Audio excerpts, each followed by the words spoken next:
Hello everyone, আসসালামু আলাইকুম। আজকের এই ভিডিওতে আমরা গরমে কিভাবে ট্রেনিং করতে হয়, কখন আমরা গরমে ট্রেনিং থেকে বিরত থাকবো এবং ট্রেনিং করতে গেলে কোন বিষয়গুলো আমরা মাথায় রাখবো এবং কিভাবে আমরা সেই জিনিসগুলো এক্সিকিউট করবো, এই পুরো ব্যাপারটা এই ভিডিওতে আমি তুলে ধরার চেষ্টা করবো। তাই আমার সাথে থাকুন।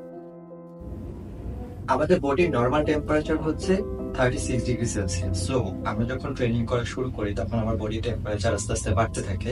তো আমার টেম্পারেচার যখন বডির বাড়তে থাকে তখন আমার সেলের যে কাজ করার ক্ষমতা, সেলের যে ফাংশন, সেটা ডিগ্রেড করতে থাকে। এর কারণেই আমরা যখন ট্রেনিং করা শুরু করি তখন দেখবেন যে অতিরিক্ত তাপমাত্রায়, অতিরিক্ত হিউমিড কন্ডিশনে আমরা বেশিক্ষণ আমাদের যে নর্মাল সক্ষমতা সেই অনুযায়ী ট্রেনিং করতে পারি না, আমরা অনেক দ্রুত টায়ার্ড হয়ে যাই। সো এই ক্ষেত্রে আপনাকে কিছু জিনিস মাথায় রাখতে হবে যেন আপনি আপনার ট্রেনিংটাকে সুন্দর মতো কন্টিনিউ করতে পারেন এবং সেই ক্ষেত্রে ট্রেনিংটাকে একটা বেটার ইমপ্রুভমেন্টের জন্য কাজে লাগাতে পারেন।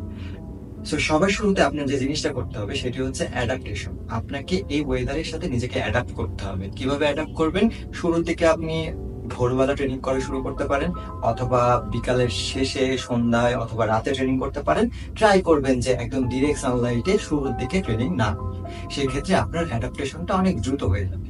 সো ট্রেনিং করার আগে আপনাকে আরো একটা জিনিস মাথায় রাখতে হবে যে আপনি যে টাইপের খাবার খাচ্ছেন সেই খাবারটা কি অনেক বেশি আপনার বডিতে হিট জেনারেট করতে পারে কিনা। যেমন আমরা যদি ট্রেনিং এর আগে অনেক বেশি কমপ্লেক্স কার্বোহাইড্রেট জাতীয় খাবার খাই যেটা মেটাবলিজমের কারণে অনেক বেশি হিট প্রডিউস করবে, সেই টাইপের খাবারটা আমরা ট্রেনিং এর আগে একটু অ্যাভয়েড করলেই পারি। আমরা হয়তো খাবার খাইতে পারি এমন যেগুলো আমার বডিকে একটু কুল রাখবে, যেমন তরমুজ বা পানীয় জাতীয় খাবার, হ্যাঁ, সেই জিনিসগুলো। এরপরে যখন আপনি ট্রেনিং শুরু করবেন, আপনি কি পরে রান করতেছেন সেটাও কিন্তু ইম্পর্টেন্ট। আমাদের বাংলাদেশের কন্ডিশনে আমাদের নর্মাল টেম্পারেচারের সাথে হিউমিডিটি থাকে। হিউমিডিটি আমাদের কি করে, আমাদের পোরগুলোকে আমাদের যে ওয়েদারে যে হিউমিড কন্ডিশনটা থাকে, যার কারণে কিন্তু আমাদের সোয়েটটা সহজে ইভাপোরেশন হয় না। তো এই কারণে আপনাকে এমন টাইপের কাপড় পরতে হবে, সিনথেটিক বলেন কিংবা ময়শ্চার উইকিং কাপড় পরতে হবে, যাতে আপনার যে সোয়েটটা সেটা দ্রুত এভাপোরেট হতে সাহায্য করে। তাহলে আপনার বডিতে টেম্পারেচারটা দ্রুত কমে আসবে। এবং যদি আপনি সানলাইটে রান করেন সেই ক্ষেত্রে এই গরমে অবশ্যই ক্যাপ পরাটা বাধ্যতামূলক, কারণ আপনি মনে রাখবেন ফোরহেড অনেক বড় একটা ইম্পর্টেন্ট এলিমেন্ট আমার বডির টেম্পারেচারটাকে কন্ট্রোল করা, হিটটাকে লুজ করার জন্য, হ্যাঁ। এবং সেই ক্ষেত্রে যেহেতু ক্যাপটা করতেছি, অতিরিক্ত গরম হলে হয়তো ক্যাপটার সামনে আমরা একটু ভিজে রাখবো, ভিজা ক্যাপ বা ঠান্ডা জাতীয় পানি মিক্স করে দেন আমরা ক্যাপটা পরলাম। এবং একই সাথে আমরা নেকলেস টাইপের যে জিনিসগুলো, আইসিং বলেন, ঠান্ডা পানি, রুমাল দিয়ে সেটা ব্যবহার করতে পারি। তাহলে আমার টেম্পারেচার কিন্তু অনেক একটু হলেও কুল থাকবে, হ্যাঁ। এবং আমরা একটু সার্টেন টাইমে আমরা রান করতে পারবো কমফোর্টেবলি। এরপরে যে জিনিসটা আসে সেই জিনিসটা হচ্ছে যে আমরা যখন অনেক বেশি হিটে ট্রেনিং করি তখন কিন্তু আমাদের নিয়মিত লেভেলে পানি খেতে হবে এবং ইলেকট্রোলাইট নিতে হবে। কিন্তু অনেক বেশি করা যাবে না, কারণ আমরা জানি যে আমরা যদি নিয়মিত লেভেলে পানি না খাই সেক্ষেত্রে আমার ডিহাইড্রেশন হবে। ডিহাইড্রেশনের ফলে আমরা অনেক দ্রুত উইক হয়ে যাব, আমাদের অসুস্থতা আসবে। একই সাথে আমরা যদি অনেক বেশি পানি খাই সেই ক্ষেত্রে আমার সোডিয়ামের যে সলিউশন সেটাও কিন্তু ডাইলিউট হয়ে যাবে বেশি। তো সোডিয়াম যদি বেশি ডাইলিউট হয়ে যায় সেক্ষেত্রেও কিন্তু আপনার জন্য অনেক খারাপ হবে এবং অনেক সময় এটা অনেক মারাত্মক সিচুয়েশনও ক্রিয়েট করতে পারে। তো সেই ক্ষেত্রে আমরা পর্যাপ্ত পরিমাণ পানি খাবো। নর্মালি 1 ঘন্টার ভিতরে 400 থেকে 800 ml, ডিপেন্ডিং অন আপনার বডি ওয়েট, হাইট অনুযায়ী এটা ইন্ডিভিজুয়ালের উপর ডিপেন্ড করে। সো আমরা ধরে নিতে পারি যে 400 ml থেকে 800 ml এর ভিতরে আমরা প্রতি 1 ঘন্টায় পানি ইনটেক করবো এবং একই সাথে ইলেকট্রোলাইট নিব। ওকে।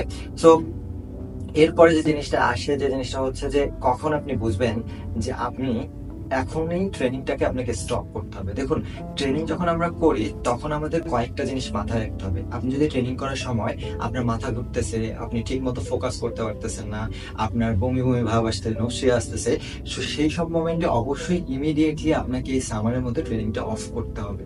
অফ করার সাথে সাথে আপনাকে প্রথম পদক্ষেপটাই হবে কত দ্রুত আপনি আপনার টেম্পারেচারটাকে নামায় ফেলতে পারেন।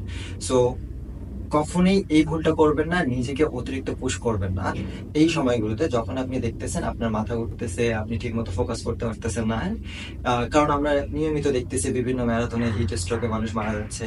হিট স্ট্রোকের এই জায়গাগুলো আপনাকে মাথায় রাখতে হবে যাতে আপনি বুঝতে পারেন যে কোন সময়গুলোকে আপনাকে থামতে হবে অবশ্যই। যেমন আপনার ফোকাস করতে প্রবলেম হওয়া, আপনার দৌড়ানোর সময় ওরিয়েন্টেশনের প্রবলেম হওয়া, আপনার একটু ইমব্যালেন্স হয়ে যাওয়া, মাথা ঘোরানো। সো এই জায়গাগুলো যখনই হবে তখনই নিজেকে স্টপ করবেন এবং একই সাথে এই ইম্পর্টেন্ট তথ্যগুলো আপনার আশেপাশে যে রানার আছে তাদেরকেও দিবেন। সো এইভাবে আপনি আপনার সামার ট্রেনিংটাকে অ্যাডাপ্টেশনের মাধ্যমে রাইট ওয়েতে নিয়ে যেতে পারেন এবং ট্রাই করবেন যখন রান করবেন তখন ছায়ার ভিতরে রান করা, হ্যাঁ, ট্রেইলের ভিতর দিয়ে মাটিতে রান করা, হ্যাঁ, এবং যদি কখনো ইন্টেন্স ওয়ার্কআউট করতে চান সেই ক্ষেত্রে যদি পসিবল হয় ইনডোরে ট্রেডমিলে রান করা, যেখানে আপনার কন্ট্রোল টেম্পারেচার থাকবে। সো এই জিনিসগুলো মাথায় রাখতে হবে। এখন এসে আপনি যদি ট্রেনিং করেন তাহলে কি বেনিফিট গুলো আছে দেখুন। আমি সবসময় একটা কথা বলে থাকি যে সামারে যদি আপনি ভালো ট্রেনিং করেন তাহলে উইন্টারে যে বেস্ট রেজাল্টটা পাবেন। কিভাবে? কারণ সামারে যখন আপনি ট্রেনিং করবেন তখন আপনার বডি টেম্পারেচার, লোয়ার বডি টেম্পারেচারে আপনি অনেকক্ষণ রান করতে পারবেন। আপনার সোয়েটের যে রেশিও একটা নর্মাল বিগিনার রানারের থেকে অনেক ইমপ্রুভ হবে। আপনার বডি থেকে ইলেকট্রোলাইটের যে বের হয়ে যাওয়ার ব্যাপারটা সেটা অনেক কম হবে এবং আপনি ওভারঅল অনেক আরো বেটার রানার হবেন। এবং হট এবং হিউমিড কন্ডিশন কিন্তু অ্যালটিটিউডের মতো কাজ করে। সো আপনি যখন এই ওয়েদারে নিজেকে অ্যাডাপ্ট করে ট্রেনিং করতে পারবেন তখন আপনার বডিতে রেড ব্লাড সেলও বাড়বে। সো ওভারঅল আপনি অনেক বেটার রান করতে পারবেন। কিন্তু এই যে একটা জিনিস আপনাকে মাথায় রাখতে হবে যে আপনি আসলে এই সামারে ট্রেনিং করার জন্য কতটুকু ফিট এইটা নিজেকে আগে বুঝতে হবে এবং শুরু করার আগে অবশ্যই আপনার আশেপাশের অভিজ্ঞ রানারদের কাছ থেকে কিছু পরামর্শ নেবেন, টিপস নেবেন। তারা হয়তো আপনাকে আরো বেটার বুঝতে পারবে এবং যদি পসিবল হয় একজন কোচের সাহায্য নিন, হ্যাঁ। সো এই জায়গাগুলোকে মেনটেন করে আপনি যদি ট্রেনিং করতে পারেন তাহলে আমি বলবো সামারের এই ট্রেনিং এর মাধ্যমে আপনি উইন্টারে যে অনেক বেটার রেজাল্ট পাবেন এবং আপনার নিজেকে আরো একটু নেক্সট লেভেলে নিয়ে যেতে পারবেন এবং আপনার ফিটনেসটাকে আরো একটু বেটার করতে পারবেন। হোপফুলি ভিডিও থেকে আপনার মোটামুটি একটা আইডিয়া আসছে যে কিভাবে আপনি আসলে সামারে ট্রেনিং করবেন। এছাড়াও যদি কোনো প্রশ্ন থাকে তাহলে কমেন্ট বক্সে জানাবেন, অবশ্যই আমি রিপ্লাই দেওয়ার চেষ্টা করব। এবং আপনাদের যদি কোনো প্রশ্ন থাকে, কোনো বিষয় নিয়ে জানার থাকে তাহলে আমাকে জানাবেন। নেক্সট ভিডিওতে আমি সেই বিষয়গুলো নিয়ে আলোচনা করার ট্রাই করব। ভালো থাকবেন সবাই, আল্লাহ হাফেজ।